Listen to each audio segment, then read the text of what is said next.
मन के हारे हार है और मन के जीते जीत। नमस्कार दोस्तों, मैं इंजीनियर दीपा आप सभी का स्वागत करती हूँ आपके अपने चैनल स्ट्रगलर दीपा मैम में।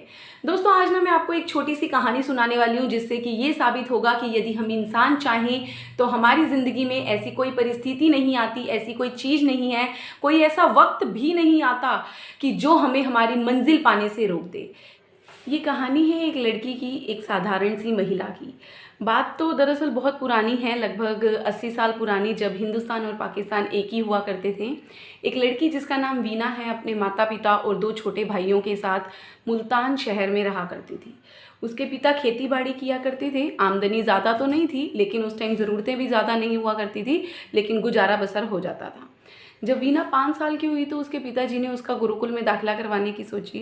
वीना की ज़िंदगी बहुत खुशहाल चल रही होती है, अच्छे से गुजारा बसर हो रहा होता है कि अचानक से मानो पता नहीं किसी की नज़र लग गई हो और उसकी ज़िंदगी एक करवट लेती है, और ऐसी करवट की रातों रात उनकी ज़िंदगी उजड़ जाती है। वीना के शहर में बाढ़ का प्रकोप फैल जाता है। पहले मकान कच्चे हुआ करते थे और पानी का बहाव उस दिन इतना उग्र था कि वीना के परिवार की सारी संपत्ति, सारा घर जो है उस पानी में बह जाता, और रातों रात वीना और उसके परिवार को अपना शहर छोड़कर जाना पड़ता है। भटकते भटकते वीना और उसका परिवार पंजाब के एक गांव में आकर बसते हैं, जहां अब ना उनके पास सर ढकने को छत है और ना ही पेट भरने को भरपूर खाना है। फिर भी वो अपना जैसे तैसे करके अपना गुजारा करने की सोचते हैं कि इतने में ही ज़िंदगी का एक थप्पड़ और आकर वीना के चेहरे पर लगता है और उसके पिता का इस गरीबी में स्वर्गवास हो जाता है। पूरे घर में मातम छा जाता है। फिर भी ऐसे परिस्थिति में भी 8 साल की वीना पूरे घर को संभालती है, मात्र एक छोटी सी नन्ही खुशी के सहारे, और वो ये कि जल्दी ही उसके घर में उसके छोटे भाई या बहन के रूप में उसके घर में खुशियां लौटेंगी। ऐसे हालात में भी उसकी माँ लोगों के घर का साफ सफाई का काम करके अपना गुजर बसर करती है। फिर 6 महीने के बाद जैसे ही उसकी वीना के घर में छोटी बहन के रूप में खुशियां लौटी ही थी कि 14 साल की उम्र में वीना की तबीयत बहुत ज़्यादा ख़राब हो जाती है। उसके बहुत तेज़ बुखार हो जाता है, उसकी तबीयत इतनी ज़्यादा बिगड़ जाती है कि पैसे की तंगी के अभाव में उसकी माँ उसका अच्छे से इलाज नहीं करवा पाती और उसका बुखार उसके सिर पर चढ़ जाता है और वीना का मानसिक संतुलन बिगड़ जाता है। अब वीना की माँ पर घर का गुजर बसर करने के साथ साथ एक छोटी 3 साल की बच्ची और 14 साल की बीमार वीना की जिम्मेदारी भी आन पड़ती है। वीना क्योंकि भाई बहनों में सबसे बड़ी थी तो सबकी उम्मीदें भी रहती थी कि वीना और कुछ नहीं तो कम से कम अपने माँ के घर परिवार के कामों में तो मदद करेगी। लेकिन वीना का बिगड़ा मानसिक संतुलन कहाँ उसको कुछ करने देता था, बल्कि उसको दुनिया के ताने और खिलवाता था कि एक तो बेटी है, लड़की है, और वो भी सबसे बड़ी, और वो भी ऊपर से बीमार, विधवा माँ के ऊपर बोझ बन के बैठी है। लेकिन फिर भी उसकी वीना और उसकी माँ हार नहीं मानते। वीना की माँ अपनी क्षमता के अनुसार उसकी शादी करने की सोचती है, और पैसे की तंगी और गरीबी की हालात में अच्छा रिश्ता तो कहाँ ही मिलना था, लेकिन फिर भी उसकी माँ वीना के लिए एक लड़का ढूंढती है जो कि पेशे से नाई था। दिल्ली शहर में उसकी शादी कर देती है अपनी क्षमता के अनुसार। अब सबको लगा था कि शायद वीना की ज़िंदगी सुधर जाएगी, लेकिन अभी वीना को क्या पता था कि ये तो अभी ज़िंदगी के कांटों की सिर्फ शुरुआत थी। शादी के 2 दिन बाद ही वीना का पति शराब पीकर आता है और उसके साथ मारपीट और गाली गलौज करता है। वीना की सास ने उसे बहुत समझा बुझाकर किसी तरह एक स्कूल में साफ़ सफाई की नौकरी पर लगवा देती है, क्योंकि वीना के ससुराल में भी गरीबी का आलम तो बहुत ही बुरा था। लेकिन वीना जो भी कुछ कमाती उसका पति उससे मारपीट करके उसके सारे पैसे छीन कर उससे ले जाता। घर परिवार के बहुत समझाने पर वीना और उसके पति ने परिवार को आगे बढ़ाने की सोची, और गरीबी के उस आलम में वीना ने 3 और 4 साल के अंतराल पर 2 बेटों को जन्म दिया। सभी को लगा कि बच्चों की खिलकारियों से वीना की ज़िंदगी में खुशहाली आएगी, लेकिन मानो वीना का तो खुशियों से कोई संबंध ही ना हो दूर दूर तक। तो जैसे ही वीना का बेटा, छोटा बेटा 7 साल का होता है, उसे एक गंभीर बीमारी जकड़ लेती है, और पैसों के अभाव में बीमारी का सही से पता ही नहीं चल पाता, और वीना है कि अपने एक छोटे जिगर के टुकड़े को खो देती है। सभी ने उसको ताने मारने शुरू किए कि वीना तेरी तो किस्मत ही ख़राब है, तू पता नहीं क्या लिखवा के ऊपर से पैदा आई थी।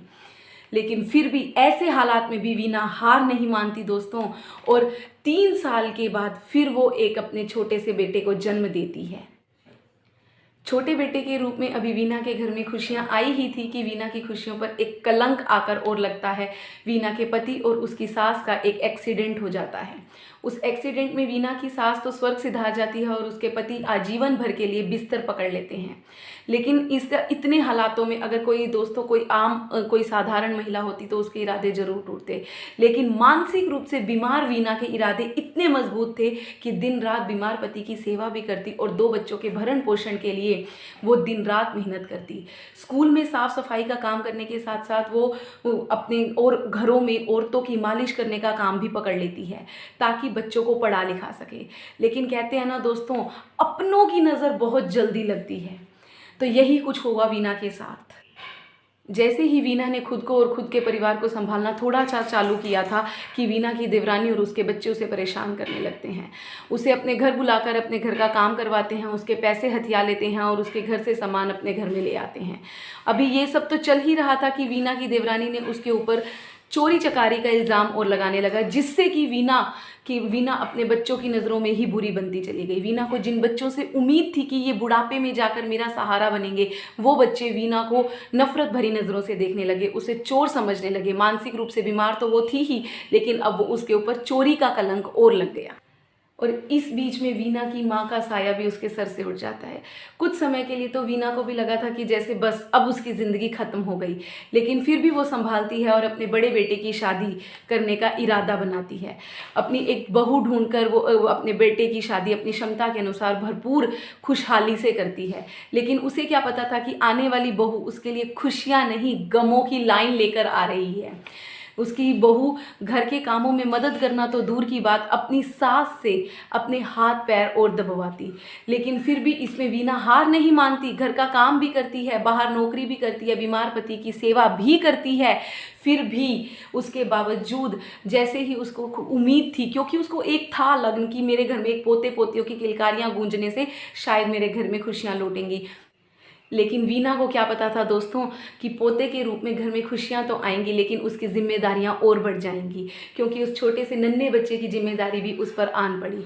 अब वीना घर बीमार पति को संभालने के साथ साथ स्कूल की नौकरी भी करती और उस छोटे नन्हे बच्चे की देखभाल, उसका पालन पोषण भी करने लगी थी। और इस बीच में यदि उस नन्हे बच्चे की देखभाल में कोई कमी आ जाती, कुछ ऊंच नीच हो जाती, तो बहू तो चिल्लाती ही वीना पर, लेकिन बेटे की तो मार तक का सामना वीना को करना पड़ता। जी हाँ दोस्तों, बेटे की मार, जिसकी शादी उसने बहुत धूमधाम से की थी, उसकी मार उसको वीना को थोड़ा सा रुला देती थी। लेकिन फिर भी वीना खुद को संभालती। और जब भी कोई वीना से पूछता ना कि मैडम कैसे हो बहन, तो वो सबको ये कहती कि नहीं, मैं बहुत अच्छी हूँ, बहुत खुश हूँ। लेकिन इतने पर भी देखिए ना दोस्तों, उसकी वीना की किस्मत हार नहीं मानती। वीना जितने इरादे मजबूत करती है, उसकी किस्मत और उससे मुकाबला करती है। अब भी कौन सा वीना के दुखों का उसकी किस्मत ने अंत कर दिया था। एक दिन अचानक से वीना की बहू की तबीयत बहुत ज़्यादा ख़राब हो जाती है। वीना के बेटा उसको अस्पताल लेके जाता है। वीना ने अब तक जो भी कुछ जैसे तैसे भी छुपा कर पूंजी जमा की थी, वो सब उसके इलाज में लगा देती है। लेकिन ये सब कुछ अपना लगाने के बावजूद भी वीना अपनी बहू को नहीं बचा पाती है। वीना अभी अपनी बहू के गम को रो ही रही थी कि उसी साल उसके पति भी उसका साथ छोड़ जाते हैं। वीना के लिए अब तक का अपनी ज़िंदगी का सबसे बड़ा गम ही यही था, क्योंकि जैसे भी थे उसके पति ही थे। जब भी वीना दुखी होती थी, उन्हीं के आगे तो जाकर रोती थी। वीना की अब खुद की उम्र भी 70 के पार हो चुकी थी, लेकिन दोस्तों फिर भी वीना जी की जिंदा दिली देखिए।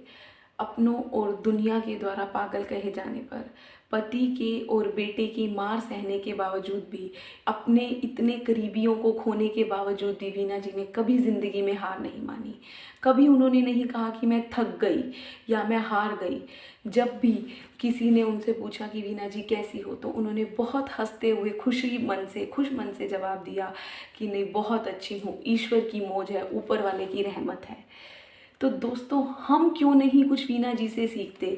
जब इतनी परेशानियों के बावजूद उनके मन ने उन्हें कभी हार नहीं मानने दी, वो मजबूत इरादों के साथ डटी रही, तो हम क्यों हमारी ज़िंदगी में से किसी के चले जाने पर, या कुछ हमारे मन मुताबिक ना होने पर, या हमें हमारी मनचाही चीज़ ना मिलने पर दुखी हो जाते हैं और अपने आप को कोसने लगते हैं, या ऊपर वाले को कोसने लगते हैं, या अपनी किस्मत को दोष देने लगते हैं।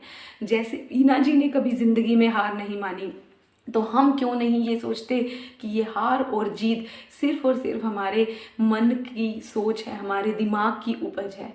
और हम क्यों नहीं अपने ऊपर विश्वास रखते, हम क्यों नहीं अपने इरादे मजबूत करते। तो याद रखिएगा दोस्तों, हमें भी सिर्फ़ और सिर्फ वीना जी से यही सीख लेनी है कि हमें अपने ऊपर विश्वास रखना है, अपने इरादे मजबूत रखने हैं और हमेशा ये मान के चलना है कि मन के हारे हार है और मन के जीते जीत। Thank you.